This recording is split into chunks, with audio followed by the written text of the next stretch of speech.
and welcome to the City of Sydney's Reboot series for 2024. Before we begin, I want to acknowledge the Gadigal people of the Eora Nation, the traditional owners of the land, and pay my respects to elders past, present, and emerging, as well as acknowledging that we're all here today on different lands. And so I wanted to acknowledge the traditional owners of the land from wherever you're joining us today. Thank you for tuning in. I'm Tracy Hamilton of innovation consultancy Disruptors Co, and I am delighted to be hosting this series brought to you by the City of Sydney and supported by Service New South Wales Business Connect. For those of you who've been dialing in every week, we are very excited to see your faces again. Thank you for having lunch with me and welcome back. And for those of you that it's your first time jumping on, welcome to the City of Sydney's Reboot 2024 program. This series was originally built during COVID to help businesses recover, rebuild, and engage and grow their customers and revenue in response to the pandemic. But here we are, 4 years on, and we're still helping business. But this year, we've really dug in. So our aim is to focus on those important topics that are going to help support small business owners and growth. So we're focusing on innovation and understanding new technologies. And we're super excited to bring you some really wonderful experts in our weekly masterclass. Now, I know that a number of you have asked, how do I catch up? Well, guess what? If you haven't already spent a number of hours with us, there is already 5 episodes waiting there for your viewing pleasure, so you can download them and learn along. So there's a chance for catch-up learning. And I know that you're all looking forward to today's session about customer loyalty. So before we begin, yes, today we're almost at that 3/4 mark. So there's 3 more episodes to go after today. So you will have seen the first 3 sprints were about run, the very beginning of running a small business. The middle 3 episodes, including today, are really about that medium-term growth. And then in the next week and beyond, we're going to work around adapt. So what are the types of skills you might need to sort of manage and swerve some of the things that come your way as business owners? So each session will be anchored by an incredible Australian business leader, experts in their own domain. And today we're really looking forward to welcoming Merlin, who's not only had lived experience on the ground as an entrepreneur, as a small business owner, but is going to be talking us today from his perspective as an expert in customer loyalty. So before I pass over to Merlin, just a few quick points of admin. Now, we are recording the event. People always go, quick, where am I going to get the slides? When am I going to get the event notes? So in the next 48 hours, for those of you that registered, you will receive an email with key takeouts, with the worksheets, the learn along canvases that we're going to share shortly, and link to the webinar. So you're going to be able to watch. So if you can't take notes and listen at the same time, never fear, we have a strategy for you.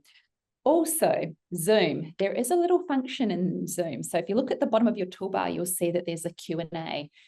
Please, as those questions come, drop them in the Q&A, and Lenore, who's working with us as a producer on the show today, she'll grab those questions. And at the end of today's webinar, we're going to sit with Merlin and run through some of the knottiest questions you all have. So thank you very much. And if you were wondering, what was that thing that I got in my registration? This is called a canvas.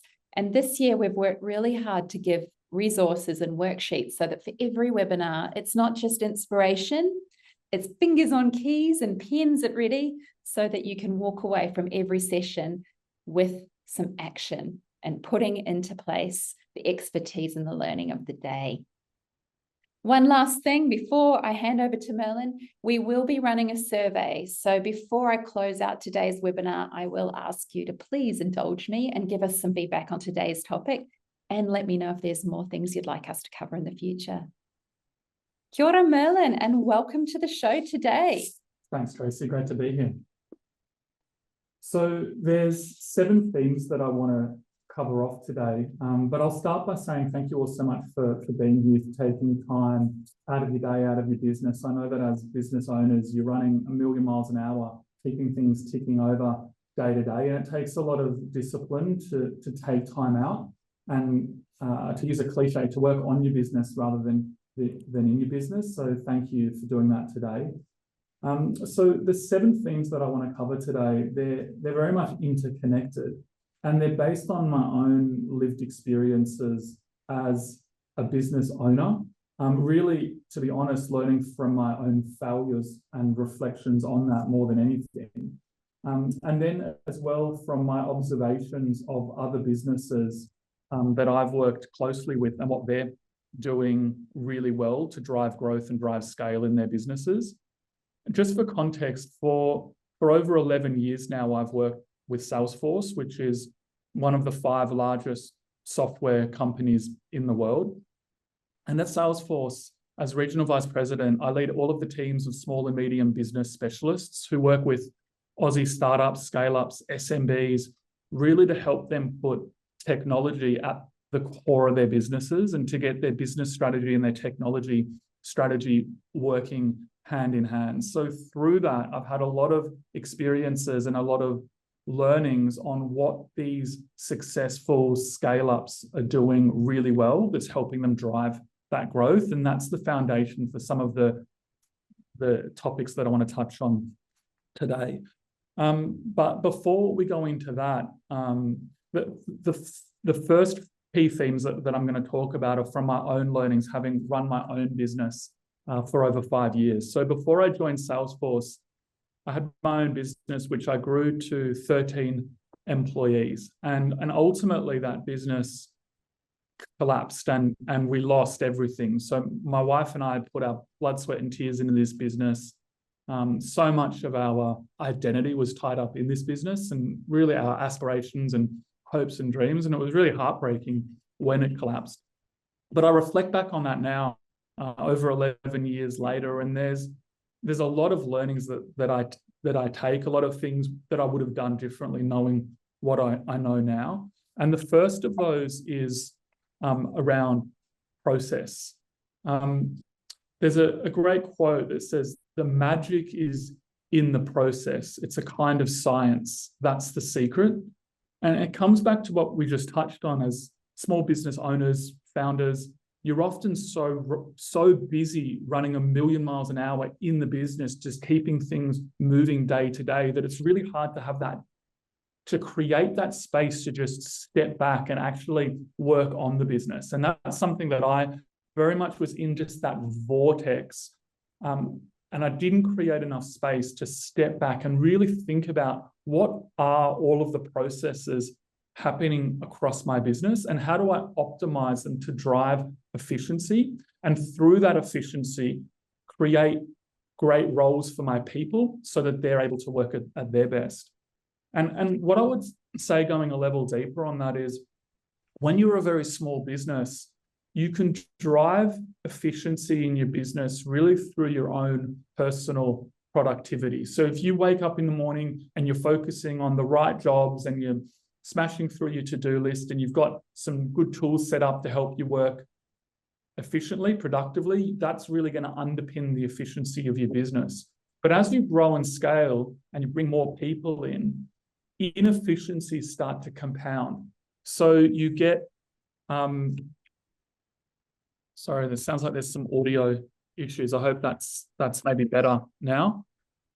So inefficiencies start to compound and you get this duplication of effort. You get misalignment of people's core strengths and their responsibilities. You get a lot of manual processes and the compounding inefficiencies of more and more people that you're bringing into your business working with these suboptimal processes. And as those inefficiencies compound, it becomes very hard to remain competitive as your business grows. And so it's really, really important to have that discipline to step back and really think about what are all of the processes in your business, define those processes, measure where the pain points are, where the inefficiencies are, analyze how you could be doing those processes better, and then be really intentional at focusing on the root causes of those inefficiencies to improve those processes. And really, this can be as simple as writing these 5 words on a piece of paper and then just brainstorming all of the jobs to be done in your business, figuring out where the low-hanging fruit is in terms of hotspots, and then being really intentional to drive better processes in your business. So that's the first thing that I would really encourage you to think about. Now, the second theme, when I think back on my own business, we started to lose sight of who our customers really were and what our unique value proposition to them was. So again, when you're a very small business, you can drive customer centricity really through your own personal connection to your customers. You have this deep understanding of your customers because you're so personally connected to them. But as your business grows, you can start to lose sight of that. And also, it's not enough to be customer-centric from a values point of view. Wanting to be customer-centric is one thing. You also need to be customer-centric from a tools and systems point of view. If you want to be customer-centric, but you've got a customer emailing you one day, coming into your store the next day, calling up a 1-800 number the day after that, and posting on a social media platform the day after that, if you don't have the tools and systems and processes to have that full view of the customer, that 360-degree view of the customer, it doesn't matter how much you want to do the right thing by your customers in terms of your values, you just simply won't have the tools and systems to execute on that as your business grows. So you need to think about it from a process point of view. You also need to think about it from a differentiation point of view. So this is a brilliant quote by Kevin Sturtz, who said that know what your customers want most and what your customer does best, and focus on where those two meet. This is such brilliant advice. You can't be everything to everyone. Going a level deeper on this, there's a famous marketing framework from the 80s, 90s called the 4 Ps. The 4 Cs is an iteration of that looks at it more from a customer's point of view, right? So it's saying, really think deeply and understand what your customers' wants and needs are. Think deeply about how you're going to communicate to your customer to clearly send that message that you meet their needs and wants in a unique way. Think very deeply about how your customers are going to transact for you and how you create an effortless experience for your customers. You need to make it easy for them to buy from you. And you need to think about the cost, right, of your products and services to your customer, not just the price of the product itself, but the cost of everything around that, and make sure that that value proposition is something that's going to resonate with the market. Now, once you have that clarity on who your customers are, what's important to them, and how you're going to communicate to them, you want to start to map out their customer journey. So how are they becoming aware of who you are and what your offering is? How do you support them to evaluate your offering and understand the unique value proposition that you're offering? How do you make it effortless for them to actually transact with you? What's that purchasing experience? And then over time, how do you retain them as customers to drive cross-sell and upsell, and ultimately turn them into advocates for your brand? So you want to map out that customer journey. It's a cliche, but it's so true that you need to put yourself in the shoes of your customer. And then what you want to think about is how your business processes that we spoke about in point 1 align to this customer journey, so that you can start to optimize each business process along this customer journey. And I know that this can feel a bit overwhelming. It's really as simple as grabbing a notepad, writing down these key words that you see on this slide, and then just brainstorming and organizing all of your thoughts, and then being intentional to start to document and look for improvements in all of these areas. It doesn't have to be some complex formal document.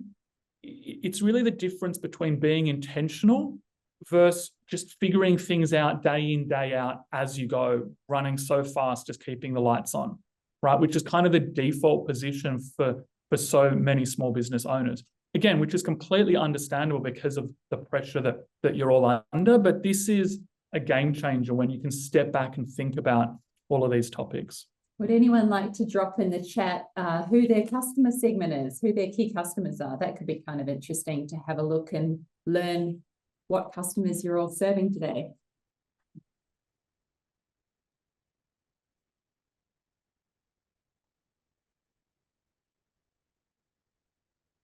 Charities. I think I saw someone who had a shoe retailer earlier. Farmers, interesting. The more niche that you can get here, Schools. the more you can start to really tailor your message. So you definitely, and I love that there is that specificity here, right? You definitely don't want to be saying that your target market is 18 to 35-year-old women, for example. It's far too broad and you're not going to be able to differentiate within that. Wow, what great breadth. We've got Christian mission agencies, we've got local gov and property developers, aged care, childcare. Awesome. What really great responses. People with sensitive skin, ceramicists. Fabulous. Thanks, everyone. So the third topic that I wanted to cover was data and the importance of being data-driven. Data is like a faint light when you're lost in a dark room. Follow it, make sense of it, and you'll know where you are and what's around you. It's sometimes really hard to make the right decisions when you're so close to everything. When you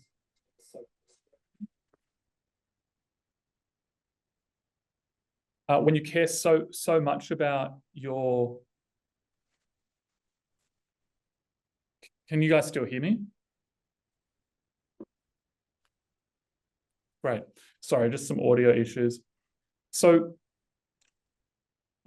when you've got your face pressed up against the glass, it's really hard to zoom out and make the right decisions. And I think as a business owner, certainly for me, I would say that I was in data denial. If we look at this framework along the bottom here, and that data denial, honestly, it was driven by my own hopes and dreams and really the shadow of that, or the dark side of that, which is around ego and ambition. I was so determined, right, to create this business that I had a vision for, that it was like data points that went against what I wanted to be true. I would just put them out of sight and out of mind and just run with that tunnel vision at what I believed to be right and what I believed I needed to do to drive my business to the next level. And there's immense strength in that, right? That's that tunnel vision that founders have and business owners have is a superpower in helping you drive your business forward, but it can also create immense risk to a business. And when I think about why my business collapsed, we overextended ourselves. We took on too many leaseholds, too many employees, created too many overheads, and then hit a cash flow crunch because we just couldn't get back. We basically maxed out our credit cards, maxed out our supplier line of credits, got behind on rent, got behind on tax bills and superannuation obligations, and just hit this cash flow crunch. We couldn't get through to the next peak period for our business where the cash flow would improve. And that was really because of data denial. And so it's very important to make data-driven decisions, especially as you scale your business. So when you're very small, again, you can make gut feel decisions. And for the most part, those gut feel decisions are going to be pretty good because you're so personally connected to everything. And if you make a suboptimal decision when your business is very small, it's not really a big deal because you can just try something else the next day or the next week. And that iterative figuring out of best ways of doing things is part of the early stages of a business. But as your business grows, you absolutely need to put data at the core and make data-informed and ultimately data-driven decisions, right? So it's about having data play a critical role in as many decisions as possible. So I would encourage you to think about where you are, on this data spectrum and think about how you can put the tools and systems in place to have rich, accurate, real-time data, and then have it as part of the culture of your business to have data at the core of how you make decisions.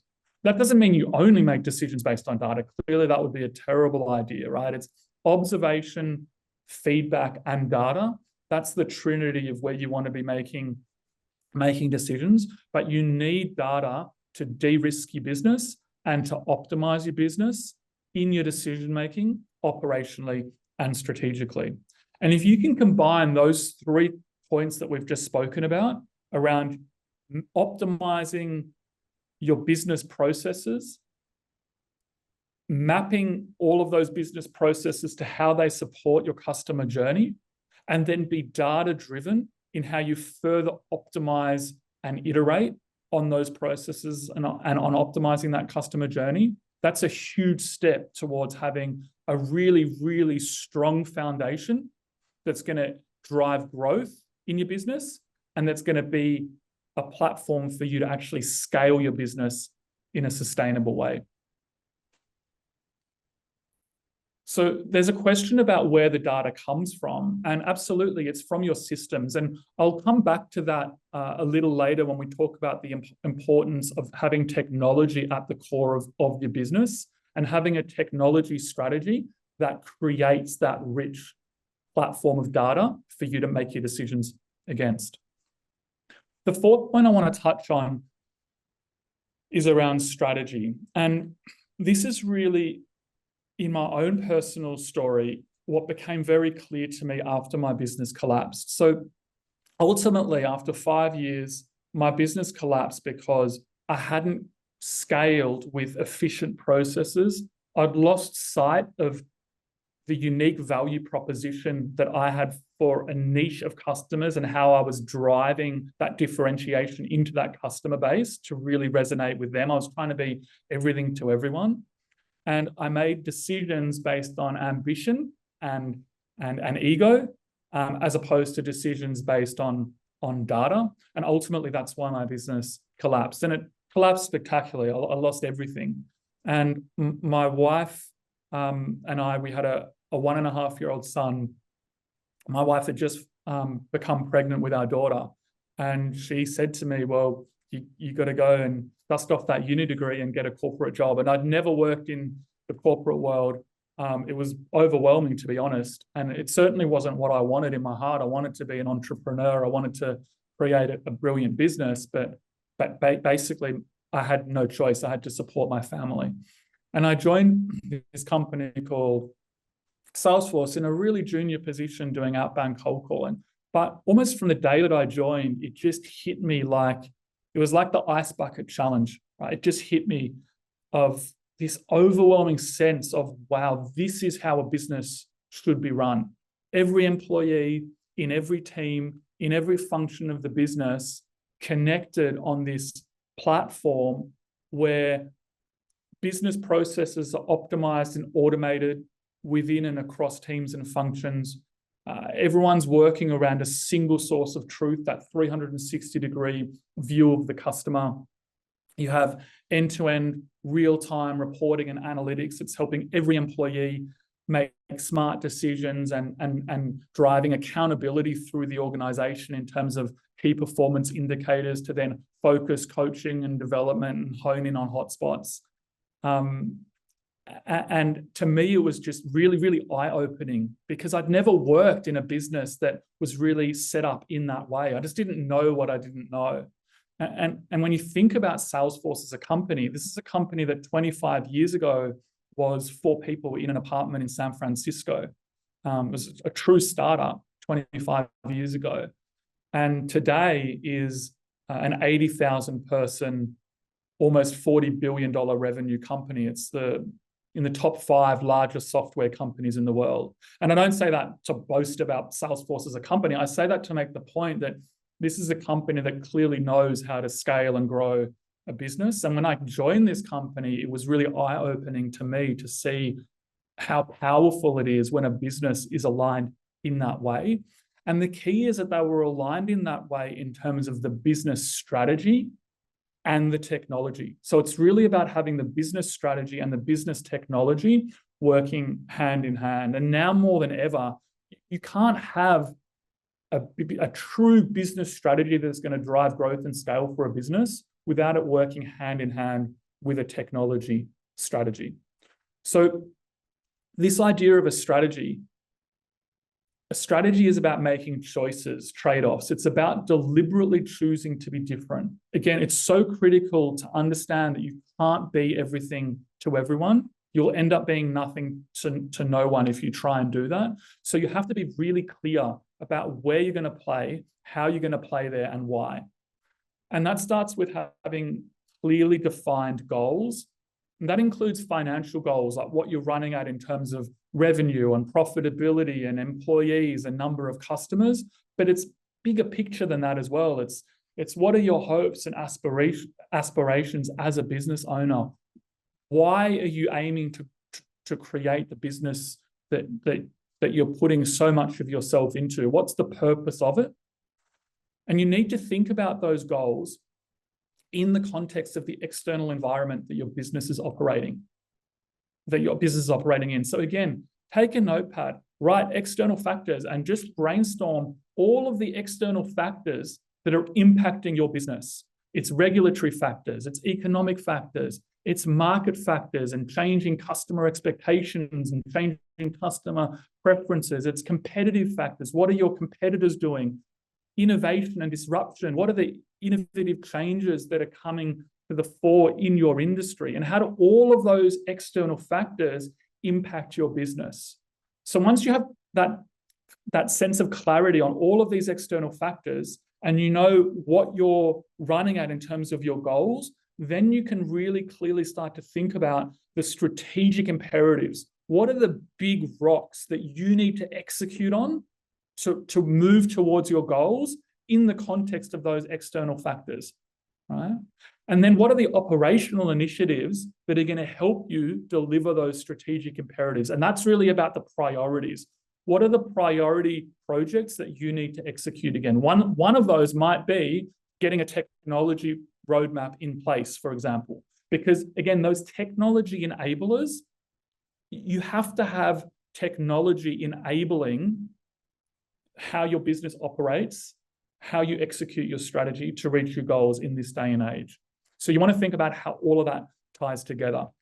And if we go a level deeper on that, what does a strategy actually mean? Well, one way to think about it is, and again, this can just be on a notepad, brainstorming, what are the targets that you're running after in terms of what markets are you going to target? What customers, niches within that market are you going to target, and why and where? What geos? Are you targeting, this demographic just in Sydney, or are you across New South Wales or across Australia?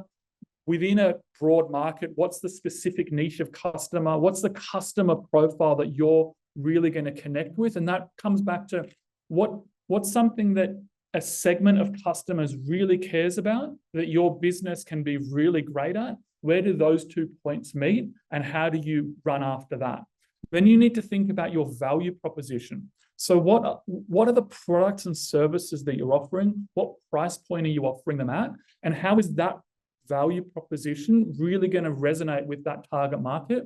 And how are you going to go to market in terms of your marketing and your sales and your distribution, right? So brainstorm all of these things, and then think deeply about how you're going to structure your business now and as you scale, in terms of your employees, their roles and responsibilities, again, all of the business processes across that customer journey.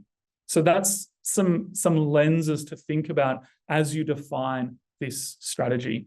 And we can go layers deeper on that. So then we've got your business strategy. Now you need to really think about how your technology roadmap underpins that business strategy, how it's working hand in hand. Right? All you need is the plan, the roadmap, and the courage to press on. So think about every person in every team and every function of your business, marketing, sales, service, operations, how you're going to connect them on a platform, right? And this isn't about whether it's Salesforce technology or technology from other vendors. There's plenty of great technology providers and creators out there. So you can do your own due diligence and figure out what technology is right for your business. But a key takeaway here, what you want to really avoid is being reactive and ad hoc with technology. So a lot of fast-growing businesses, because of that intense pace that you're running at, often a lot of fast-growing businesses are very reactive in how they roll out technology. So leads are down, I'll quickly go and buy a marketing automation app. And then a few months later, geez, we've got all these leads coming in, sales are falling. Our sales pipeline, we don't really have visibility on it. Leads are falling through the cracks. Managing it all in spreadsheets isn't really working. I'll go and buy a pipeline management app. And then a few months after that, well, now we're winning all of these customers, but having a shared inbox for support, customer inquiries and cases are falling through the cracks, we'll go and buy a customer service app. And so the story goes, and before you know it, you have this Frankenstein of 10, 15, 20 different applications, any one of which is probably okay or even good for its respective function, but they're not working together in a way that optimizes the whole. And you start to incur a lot of technology debt that creates inefficiency, creates a loss of customer centricity from a capabilities point of view, and incurs technology debt, because the bigger your business gets, the harder it is to unpick this kind of spiderweb Frankenstein of applications in the future. So what you want to do is be very clear from the outset, as soon as possible, on what your technology roadmap is. And that doesn't mean you need to do all of this all at once. You can start with one application to optimize one part of your business where there's a particular hotspot, but it's about doing that with a plan in place so that you have that roadmap and you're in a journey. Ultimately, to have every employee and every team and every function of your business connected around a single source of truth, that 360-degree view of your customers, end-to-end analytics, business process automation, collaboration, all mobile first, work from anywhere. And then there's obviously this incredible pace of change, right? So I remember when I joined Salesforce almost 12 years ago, there was this big trust gap where businesses were asking, what even is the cloud? And what value is the cloud going to bring to my business in the real world? And would I even trust my data in the cloud? And it's interesting because 12 years before that, people were asking similar questions about the internet. And now, 12 years on from that, they're asking the same questions again, but this time about AI. What even really is AI beyond buzzwords and hype? And what real world impact is it actually going to have on my business? And the reality is that the pace of change has never been this fast, yet it will never be this slow again. And I truly believe that AI will be a complete game changer in terms of how it augments almost every employee in every business and drives immense change. So there's a saying that AI won't take your job, but someone using AI will. I like to think about that through the lens of businesses and their customers. AI won't take your customers, but a business using AI will. So you really want to get clear on what role AI is going to play in your business. And there's a case study of a business called Albany County Fasteners. They sell nuts and bolts and screws and nails. They have over 18 million products in their inventory, 18 million nuts, bolts, screws, and nails, and they sell them online. And they have one customer service rep managing support and customer inquiries across 18 million products.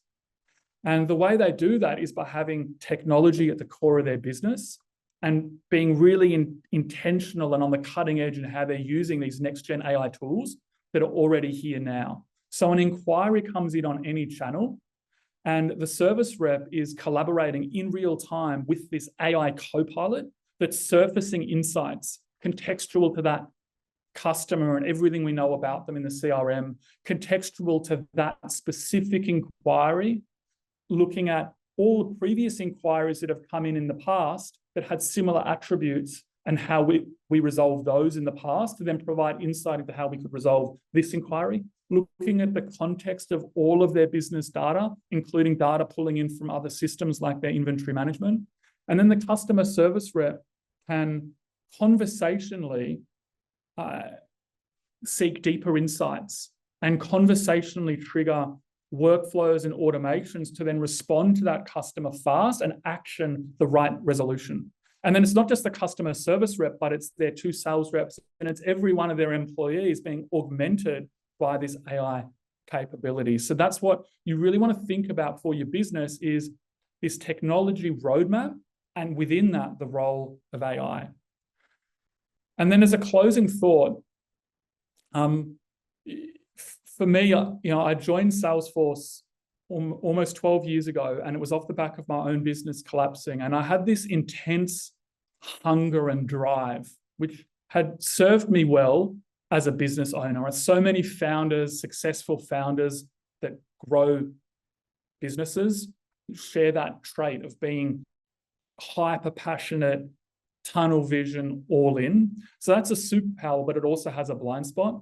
And what was interesting to me was when I joined Salesforce, that superpower, that intensity, that tunnel vision that I have served me really well in building a very successful career. But it has a shadow, right? It has a shadow for business owners in terms of work-life balance and burnout. It has a shadow in the corporate world as well for the same reasons. And so I think it's really important to be really clear on what it is you're actually fighting for and why.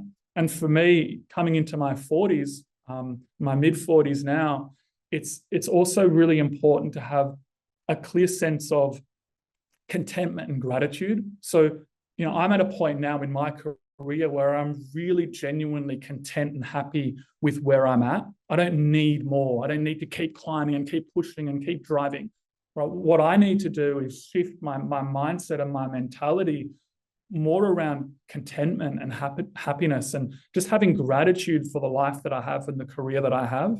And then I still need to fight to sustain that. So I can still use that that intensity and that energy that I have in a constructive way to sustain what I've built, the career that I've built, the life that I've built for my family. But I'm channeling it into sustaining rather than channeling it into constantly needing more, which is really a barrier to contentment and happiness. So as a closing thought, I'd encourage you to think about that for your own business and for yourself as a founder, as a business owner. It's brilliant to have that hunger and that drive to grow and build a business. It's a superpower. But you also want to balance that with a sense of clarity on why are you building what you're building? What's it actually all for? Maybe you're actually already there. Maybe you've already made it, and your priority could be more around how you sustain the business that you have and have work-life balance and have more connection with your family, with your friends, with yourself. So that's food for thought. Wow. Now, I feel like this is my statement every week, which it's like drinking from a fire hose, people. I am so grateful for your insights, Merlin, and for you spending the time with us and sharing your personal journey. I'm looking over there because I have the good fortune that we're actually sitting in the same room today. So it's not me on the other side of a video screen. We're actually going to be able to do a little bit of a learning experience together. There was so much in the last session. What I wanted to invite you to do, we have 2 key resources here. They're called business growth canvases, yes, to help you grow. And what we've tried to do is really capture some of the really interesting perspectives of Merlin's direction around having a process, getting differentiation. There's 2 canvases. There's one there if your business is business to consumer, so B to C, pardon the acronym. And there's one that's B to B, business to business. So whichever description fits your business best, I'd invite you to grab the worksheet and have a look. And the canvas really focuses on the sort of signals that your customer might be showing. And you would have heard Merlin talk about differentiation and distinctiveness. So think about your unique value proposition. Think about what is it that your firm does best? What might set you apart from competition? What do your customers recognize and appreciate you for? And what we're then going to think about is, what are some of those things happening in the context? So what are those trends? What are happening in the competitors, in the category, in your consumers? There might even be something happening in your super local environment that really is starting to make you go, oh, that's interesting over there. How might I respond to that? And then document this. So fill in the canvas as you go. And then your offer. So your offer is really about what are you going to take to the market now that you know what your customers are wanting and what's going on in that context. How are you going to meet that market between what you're known for, what's going on, and your target segment? And really start to think through, of all the potential customers that you've worked with previously, is there a priority? Is there a segment that today you're really winning, but another segment that you would love to pursue that you've really let go by the wayside, or that you just haven't been able to get traction with? Use those data points to really drive some interest and dig in. So this canvas, what we then, once you've got that information together, I would love you to have a think about what are the behaviors that are coming from your target market. So when it comes to your customers, so over here on this left-hand first criteria at the bottom of this worksheet, are there notable changes in your consumer, in their interests or their preferences? Some things come in and out of fashion. Do they want high protein rather than high calcium? Are they looking for low sugar or low fat? Have they backed away from vegan or plant-based? It might be diet specific. It might be affordability specific. What's going on with your traffic? So how are consumers engaging with your brand at the moment? So is your traffic stable, or is it on the move? Is it up, or is it down, or is it flat? So what signal can you find from the market that you can actually document to start to think about your context? And then reviews. So reviews are a really interesting, intense signal for me.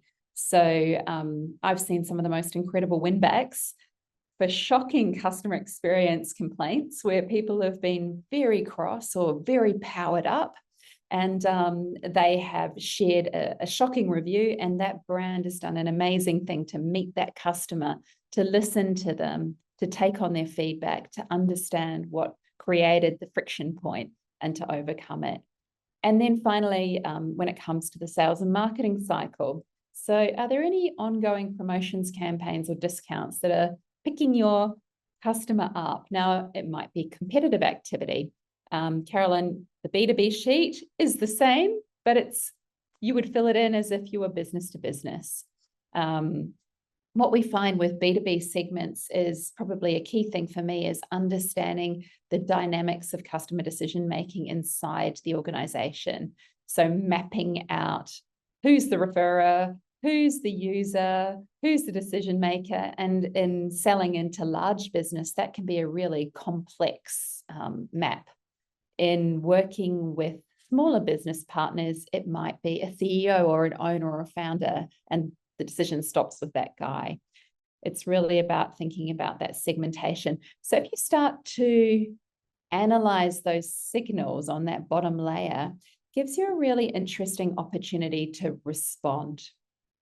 And that responsiveness will drive resonance, and that resonance will drive, hopefully, customer loyalty. So we hope that this is an interesting canvas for you to start to have a look at, to think about how do you capture some of the value from today's session.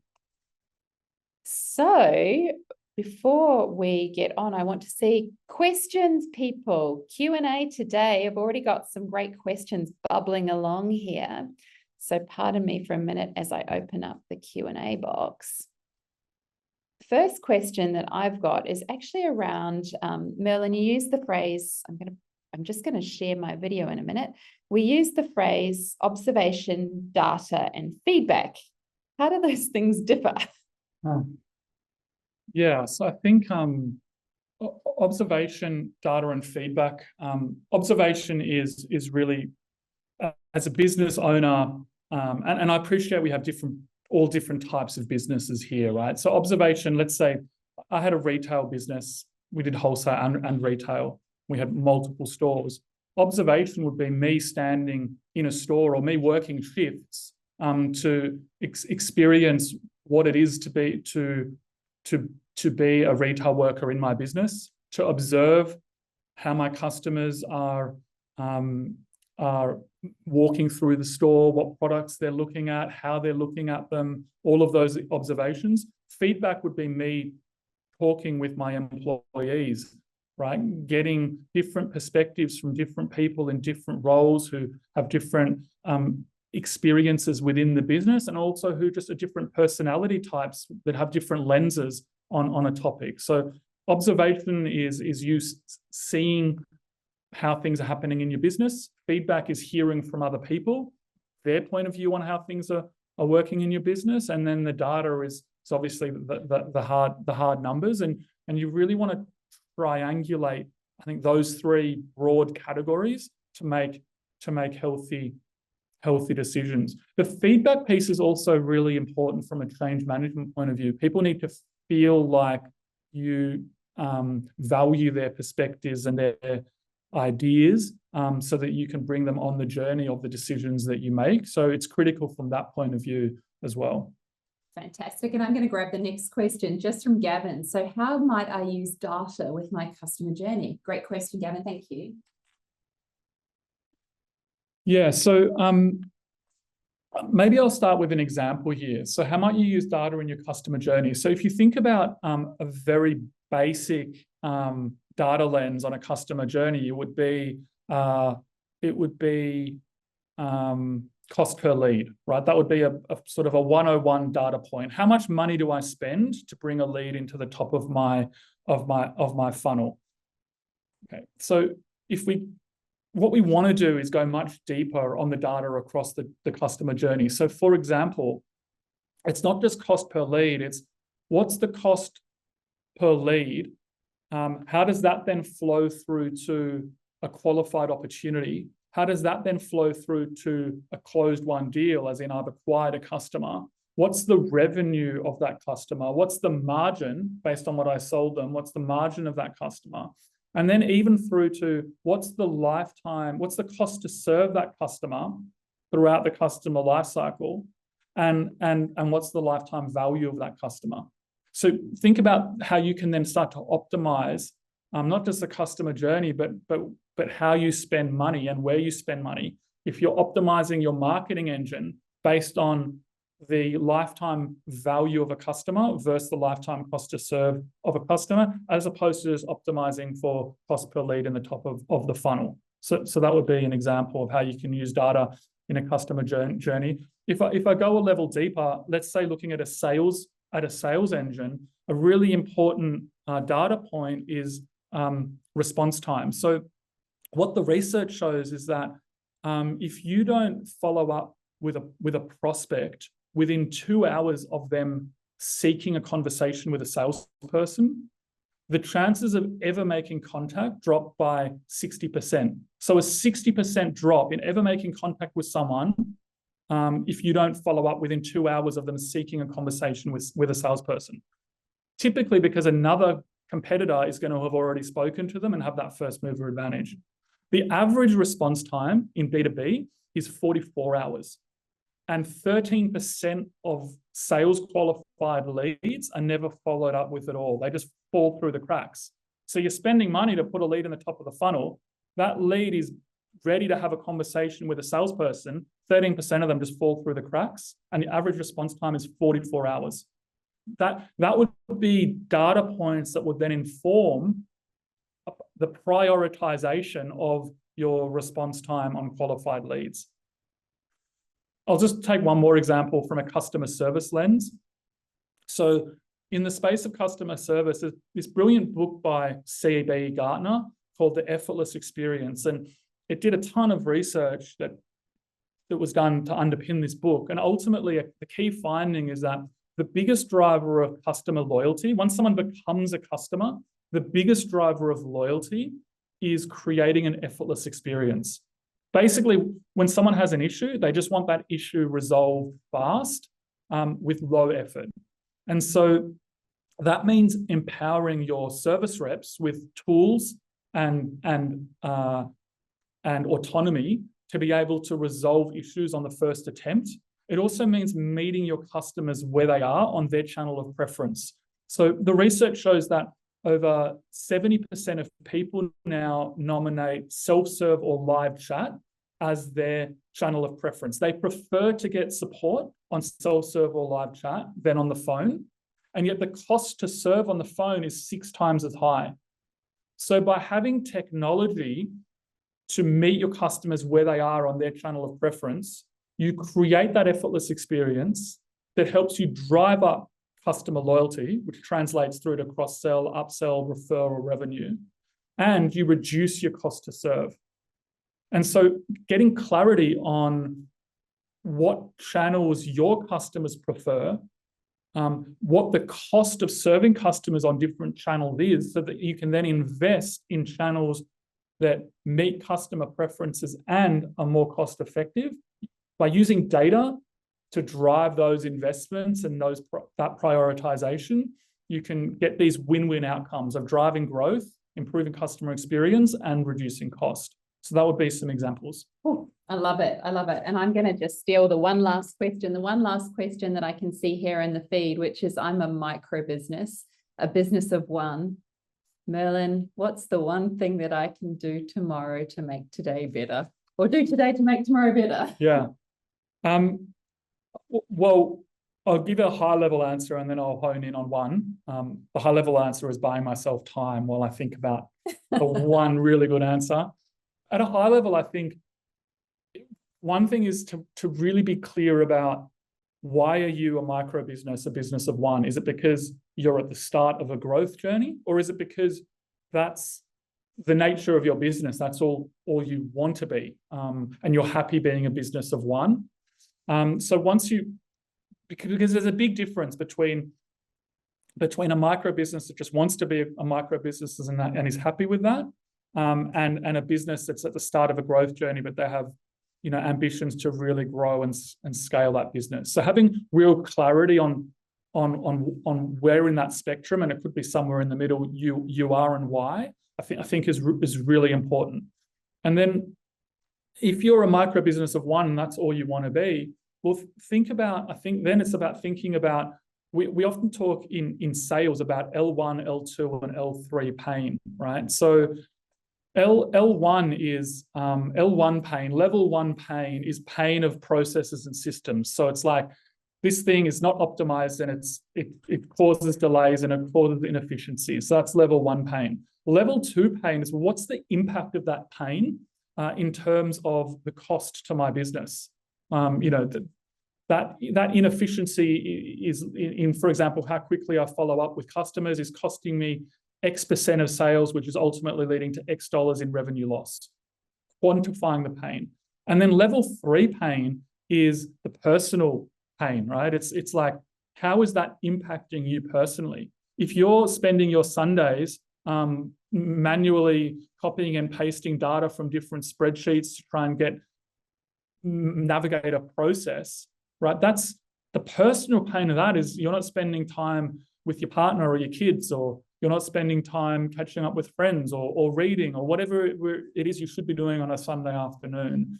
So think about where the biggest pain points are in your business and in your life through that lens of process and systems, financial impact, and personal, and then identify the hotspots, and then think about, to me, I mean, I'm biased, but to me, technology at the core is the answer to a lot of these challenges. And as a closing thought, like, there is no better time in the history of the world to be a small business owner through the lens of the tools that are available to us. The technology that's available to help you optimize and streamline and automate your business, the technology that's available to help you connect with your customers in these really personalized next-gen ways, but with very low manual effort, and the accessibility of that technology for a small micro business, it's night and day compared to even 3 years ago, yet alone 10 years ago. So if you're not prioritizing what these tools and systems can do for your business, I think you're creating unnecessary L1, L2, and L3 pain for yourself in your life. And I would look at where the low-hanging fruit is. on that lens? Fabulous. I have to say that every time I run these sessions, I get schooled. And I feel it, the L1, L2, and L3 pain. Some of you know that I'm also a small business owner in my other day job, you know, your day job. And so there's so many things that I take away as points of inspiration from today's session, from the practical around building process, getting that process documented and working out how I'm going to optimize, creating that distinction and real clarity around where our sweet spot is. And for me, this level 3 pain, actually working back and going, what's the opportunity cost? If I fix some of these things, will I get my Sundays back with the kids again? Yeah. You never know your luck in the big city. You never know your luck in the big city. I wanted to thank Merlin for being with us today. So grateful for your time. And I wanted to invite you to join us again next week, where we'll be joined by Cole Cornford, who's going to talk about cybersecurity.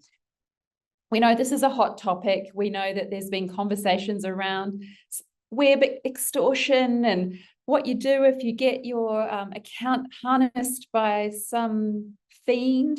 So there'll be lots of great questions. So tune in next week where I'll have Cole Cornford join us. And before we close out today, I wanted to invite you to complete our survey. We will give you a few minutes after the end of this call. We'll leave everything open to give you the chance. And I also wanted to thank the City of Sydney and Business Connect for putting these events on. I really hoped you enjoyed the webinar. I learned so much and I'm really grateful for the time with Merlin. Thank you. Thank you for joining me today. Thanks everyone for having lunch with us, and I hope you enjoyed Reboot 24. Look forward to seeing you next week, and have a great day out there, everyone. Thank you.